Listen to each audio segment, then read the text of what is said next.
ഞാനൊരു ഭവനത്തിലാണ്, അത് മണിയംകുളം ഇടവകയുടെ ഒരു ഭവനത്തിലാണ് ആയിരിക്കുന്നത്. അവിടെ വന്നപ്പോൾ എനിക്ക് ഒരു വിഭവം അവർ പ്രത്യേകമായിട്ട് വിളമ്പുകയുണ്ടായി. അത് നിങ്ങളുടെ ഒരു അറിവിലേക്ക് ഒന്ന് കൊണ്ടുവരിക എന്ന ഉദ്ദേശത്തോടു കൂടിയാണ്. പ്രത്യേകിച്ച് നോർത്ത് ഭാഗത്ത് ലഭ്യമാകുന്ന ദൈവട എന്ന് പറയുന്ന വിഭവമാണ് ഭക്ഷണത്തിന് ശേഷം അവസാനമായിട്ട് എനിക്ക് ലഭ്യമായത്.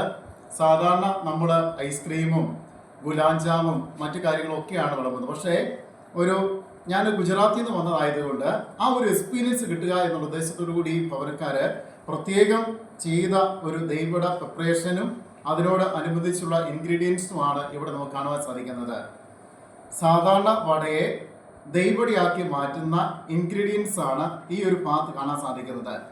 ഇവിടെ നമുക്ക് കാണാൻ സാധിക്കുന്ന കാല നമുക്കുണ്ട്, കാണാൻ പറ്റുമെന്ന് എനിക്ക് തോന്നുന്നു. ഞാൻ എടുത്ത് കാണിക്കാം. കാല നമുക്ക് ജീര പൗഡർ, ചില്ലി പൗഡർ, പിന്നെ നമ്മുടെ സാധാരണ വാളംപുളി അല്ലേ, വാളംപുളിയും ശർക്കരയും എല്ലാം കൂടെ മിക്സ് ചെയ്ത് നല്ല അടിപൊളിയായിട്ട് ഇതെല്ലാം കൂടെ കൂട്ടി യോജിപ്പിച്ച് കഴിയുമ്പോൾ ഉണ്ടാകുന്ന ഒരു ടേസ്റ്റ് എന്ന് പറയുന്നത് ഈ കറി കൂടെ എങ്ങനെ വെള്ളം ഒഴുകാൻ കാരണമാകും.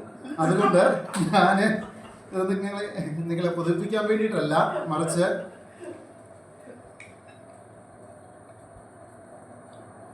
ഇതിൻ്റെ എക്സ്പീരിയൻസ് എനിക്ക് നേരത്തെ ഉള്ളതാണ്.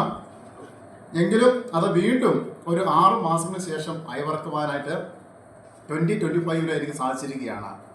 അതുകൊണ്ട് ആ ഒരു അനുഭവം സ്വന്തമാക്കുക എന്നുള്ള ഉദ്ദേശത്തോടു കൂടിയാണ് ഈ വീഡിയോ പകർത്തുന്നത്. അതായത് ആരെയും കൊതിപ്പിക്കാനോ ബുദ്ധിമുട്ടിപ്പിക്കാനോ ഒന്നുമല്ല.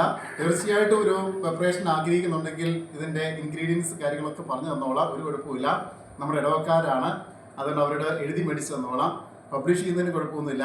അതുകൊണ്ട് തീർച്ചയായിട്ടും ജീവിതത്തിൽ ഒരിക്കലും കഴിക്കേണ്ടതും ടേസ്റ്റ് നോക്കേണ്ടതും ആയിട്ടുള്ള ഒന്നാണ് ഈ ദൈവട എന്ന് പറയുന്നത്. അത്രമാത്രം രുചികരമായൊരു വിഭവം, എന്നാൽ ഈസി ആയിട്ട് പ്രിപ്പറേഷൻ നടത്തുകയും ചെയ്യാം.